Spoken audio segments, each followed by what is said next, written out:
Hi there, I'm Rebecca, also known as the Goose Girl. I am standing in my garden and thought you might like a little bit of a tour of what my greenish-brown thumb has been able to accomplish so far. Not a lot going on in the garden other than some buzzing of the bees and the blueberry shrubs, some starter plants that I'm getting going with, and some garden beds I'm trying to turn over and amend a little bit, and then I also have some seeds that I've started. So I'll show you what I've got going on. It's going to be the trials and tribulations for the year. We'll see what works and what doesn't. Hopefully I have a little bit more time to dedicate to this year since I'm retired from my parks job, and I really do want to see a lot more going on here on my little 3-acre farm. This is the little farm at Coldiron Ridge, and I really want to stay here and be able to make things from scratch, barter and trade, and have more of a homestead kind of lifestyle. So we will see. I'm part of that trend of retiring early, and I hope I can make a go of this. I really like this quality of life, being home and doing things right here rather than spending all my time commuting for a more than 40-hour-a-week job. We'll see how it goes, but meanwhile, here's what's up with my garden and farm. Welcome to my humble abode. This is Coldiron Ridge. That's what we're calling it here in Fuquay-Varina. And we've got a 3-acre property just starting to green up for spring. And I wanted to show you a little bit about what I've been working on. I've been to the garden center, so I have a few plants. I went ahead and potted the yarrow that my mother encouraged me to get. You can see I've got violets that are blooming. You can hear the sound of one of my chickens. That's Sponty, the spontaneous chick. I had no idea that one of my hens was hatching her. Anyway, there she is. But these violets were actually transplanted from my childhood home. I might sugar some of them later, at least the ones that are sort of growing in strange locations. So what I do want to show you is that I've been pulling together my hanging baskets, hoping some of the stuff from last year will come back. Probably not, but maybe I'll plant some nasturtium seeds or other things like that. I'll probably buy a hanging basket or two once it's really time. I've gotten some herbs, and I'll talk about them and why I have spikes in just a minute. I decided to put them on the porch because they'll be handy, although they may not get enough space. I've been consolidating pots and figuring out what potting soil I have. I've got a compost heap as well that I'm still using from several years back. I have to move the pokeweed and other things from the surface and then hope I don't get too many roots. But anyway, the rooster in the background might give you a hint on why I have bamboo skewers in my basket here, in my flowering pot. They love to grub in them, so I'm trying to keep them from coming up. It probably won't work. Also, the cat likes to sun in these as well, and it's a great vantage point to check out the whole yard. So yeah, we'll see how well this works. But I thought I'd put my herbs in here for now along with this creeping speedwell. But this is thyme and sage. I also have in the next one over here, I've got parsley and rosemary. I'm allowing English ivy to be here. Some of you might think that's horrible. It's free and I keep it right here on the porch. I've got plenty of it in the woods that I'm trying to get rid of, but it's not looking very good right now anyway. But anyway, I'm using it as a decoration. I've also got chives and fennel and oregano and roosters. And then the fourth one has dill and cilantro, which is already going to town. I might have to make some Mexican food or something here soon. Oh, and I also got a dill with its own spiked protection. Hopefully my lemon verbena I have will come back. And then also over here on the side, let me come back down, I have catnip that has been molested by the outdoor cat, but I've been able to harvest a lot of that over the last couple years, and I just noticed this year This is lemon balm, which loves to jump out of pots and apparently spread. They smell so good. I might dig up the 3 that are here and put them in pots and then give them to other people. So let me show you my garden area and what I've been doing out there as well.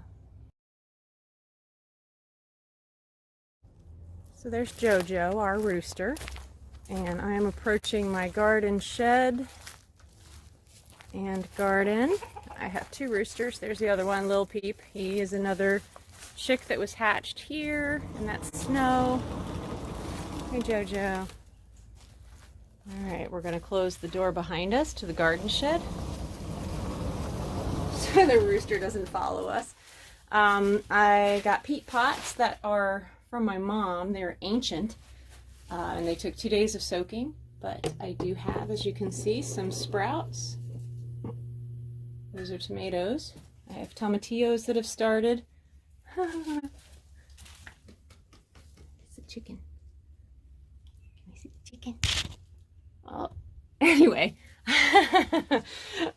So lots of different things. Peppers, nasturtium, marigolds, basil, things like that. So hopefully they'll sprout. I got some straw so that I can layer that when I need to. I've got more seeds up here and other pots ready to transplant those seedlings. If we come on out here into the garden, I went ahead and grabbed some starters with lettuce and spinach. I love the color of this flashy trout-backed spinach. Isn't it neat? Or sorry, lettuce. And then I went ahead and pre-sprouted some other seeds and spread some out here in the garden of these lettuce. I've got chard, arugula. I'll have to thin these. Apparently you can put them in between onions and things, and that works well. But collards, lettuce, kale.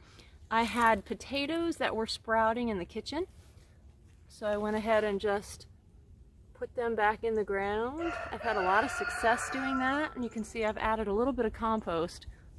All I did, I have not tilled, all I did is double dig. And by that I don't mean going down to the hard pan. I've never been good at that. Got my blueberry shrubs. They are abuzz with insects.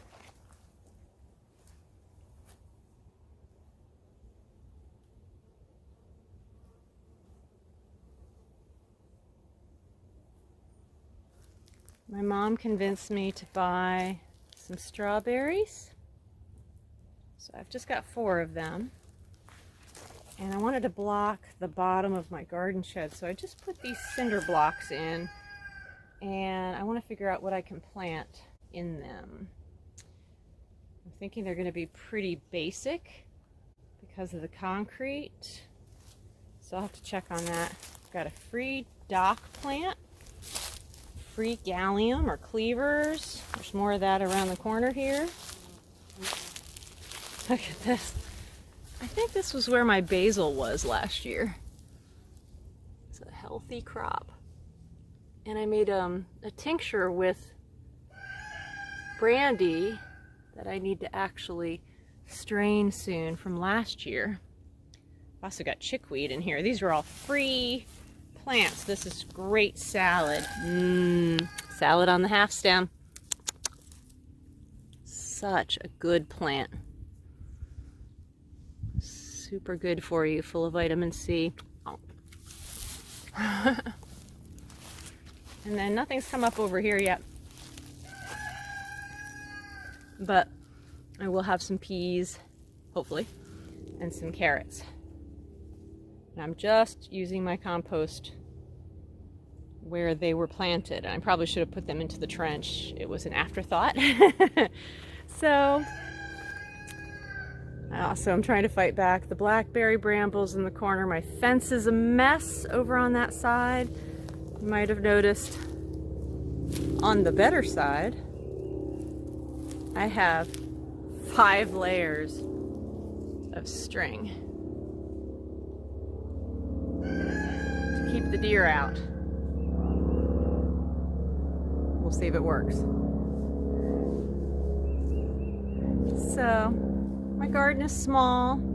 It's full of weeds. Every summer it gets taken over by microstegium, Japanese stilt grass. Hopefully I'll have a little more time this year to work on it. And by the way, that is a peach tree. Now slightly past bloom, but it's in my compost. It's from a peach pit. So it decided it wanted to be there. So trials and tribulations, we'll see how this season goes. What we manage to grow, I think it's going to be important to have a lot of food on the farm and things that we can make into value-added products, and then hopefully barter and trade with other people to enjoy each other's craftiness and ability to make things from scratch. I think that's a wonderful goal. So I'll leave you with the bees and the rooster.